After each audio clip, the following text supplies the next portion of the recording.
기밀 누출로 드러난 각국의 이중 행보, 한국이 다른 점. 김진호 에디터. 미국 정보기관의 기밀문건 누출 사건이 과거 사례와 가장 다른 점은 진행 중인 전쟁과 관련된 기밀이라는 점이다. 드러난 문건의 분량과 범위, 파장은 2013년 미국 국가안보국 NSA 계약요원 에드워드 스노든의 의도적인 기밀 누출이 훨씬 큰 사건이었다. 그러나 미국과 북대서양조약기구, 나토의 대리전으로 치러지는 우크라이나 전쟁에 미칠 파급 효과가 크기 때문에 심각성을 더한다. 특히 미국과 나토의 우크라이나 군사 지원에 참여하면서도 러시아와의 관계를 고려해 조심스러운 이중 행보를 보여온 정부일수록 곤혹스러운 입장에 처했다. 작년 2월 24일 개전 이후 나토가 가장 경계해온 것은 러시아와의 직접 교전의 위험이다. 나토는 병참과 정보만 제공하고 전쟁 수행을 우크라이나에 맡기는 대리전 방식을 취해왔다. 그러나 3월 23일 작성된 기밀문건은 영국과 라트비아, 프랑스, 미국, 네덜란드 등 전체 97명의 나토 회원국 특수부대 파견대가 우크라이나에서 활동하고 있다는 사실을 폭로했다. 이는 러시아는 우크라이나뿐 아니라 나토를 상대하고 있다는 러시아의 발표와 일치하는 대목이다. 특수작전 요원들의 임무가 정보 획득인지 군사작전인지는 분명히 언급돼 있지 않다. 위치도 명시되지 않았다. 정보 수집 임무라면 미국 중앙정보국 CIA가 우크라이나에 벌이고 있는 비밀활동과 관련된 것으로 보인다. 우크라이나 안에서 나토 파견대의 활동 증거가 발견된다면 더 큰 분쟁으로 이어지는 도화선이 될 수 있다. 특수부대는 인원과 무관하게 자체 화력과 전투력에서 엄청난 파괴력을 갖는다. 가장 많은 요원을 파견한 영국 국방부는 침묵으로 일관하고 있다. 다만 지난 11일 트위터 메시지를 통해 누출된 기밀 정보는 심각한 수준의 부정확함을 보여주고 있다고 언급했다. 영국 국방부의 침묵은 특수부대의 활동에 대해 일절 언급하지 않는다는 정책에 따른 것으로 보인다고 BBC는 전했다. 알자지라 방송에 따르면 영국 특수부대는 2021년 우크라이나군에 대한 훈련 임무를 수행했지만 개전 이후에도 우크라이나에 체류하는지 확인되지 않는다.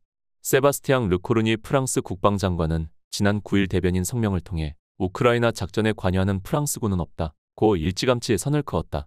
영국은 미국에 이어 우크라이나에 두 번째로 많은 무기를 제공하고 있다. 인구가 200만 명 남짓한 라트비아가 두 번째로 많은 군인을 파견한 것은 의외이지만 러시아 접경국인 폴란드와 발트 3국이 가장 적극적으로 우크라이나를 돕고 있는 점을 감안하면 개연성이 높아 보인다. 미국 국방부는 조사가 진행 중이라는 이유로 특정 문건에 대한 입장 표명을 하지 않고 있다. 윌리엄 번스 중앙정보국 CIA 국장은 11일 기밀 누출을 심각한 불행이라면서 상당수 정보가 사실임을 시사했다.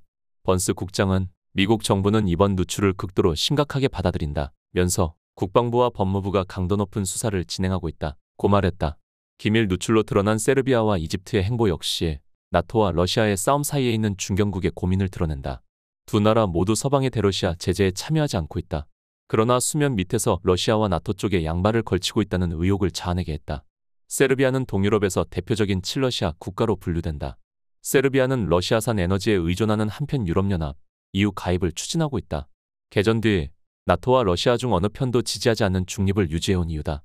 그러나 3월 2일자 외국 정부와 공유 금지로 분류된 기밀문건은 세르비아가 서방의 압력에 굴복해 우크라이나에 무기 지원을 약속하고 일부 무기는 이미 전달됐다는 내용을 담고 있다. 밀로스 부체비치 세르비아 국방장관은 12일 관련 보도를 전면 부인하며 세르비아는 우크라이나나 러시아는 물론 분쟁 당사국 어디에도 무기를 판매하지 않았으며 앞으로도 판매하지 않을 것이라고 못 박았다. 워싱턴 포스트가 입수한 2월 17일자 기밀문건은 이집트가 러시아에 4만 발의 로켓을 지원할 계획이라고 적시했다. 신문은 압델 파타 LCC 이집트 대통령은 러시아에 보낼 로켓의 생산을 지시하면서 서방과의 충돌을 우려 비밀리에 진행하도록 지시했다. 이집트는 매년 13억 달러 상당의 미국 군사 원조를 받고 있어 기밀이 사실이라면 서방의 등에 칼을 꽂은 격이다. 익명의 이집트 고위 당국자는 알카에라 뉴스에 어떠한 근거도 없는 거짓 뉴스라면서 이집트는 평화와 안정, 발전을 다짐하는 균형 외교 정책을 펼쳐왔다고 덧붙였다. 미국과 러시아도 관련 보도를 전면 부인하고 있다. 존 커비 백악관 국가안보실 NSC 전략소통조정관은 11일 이집트는 미국의 중요한 안보 파트너라면서 우리는 이집트가 러시아에 살상 무기를 제공한다는 단서를 발견하지 못했다고 말했다. 드미트리 페스코프 크렘린궁 대변인도 이를 전면 부인했다.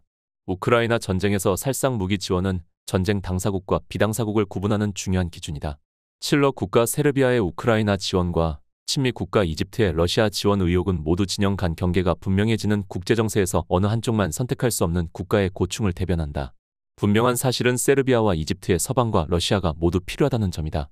진영이 갈라지면 위태로운 균형 외교를 펼쳐야만 한다. 대놓고 미국을 추종하면서도 러시아의 심기를 거스르지 않으려는 동아시아 분단국의 입장과 크게 다르지 않다. 그러나 지난해 155mm 포탄 10만 발을 미국에 수출한 데 이어 33만 발 추가 지원을 추진하고 있음이 기밀문건으로 드러났음에도 눈 가리고 아웅하는 식의 대처로 일관하는 한국과는 고민의 수준이 다르다. 미국 정보기관의 대통령실 도청 의혹 자체가 터무니없는 거짓 의혹이라고 강변하고 있지만 세르비아와 이집트처럼 살상 무기 지원 사실 자체를 부인하지 못하기 때문이다.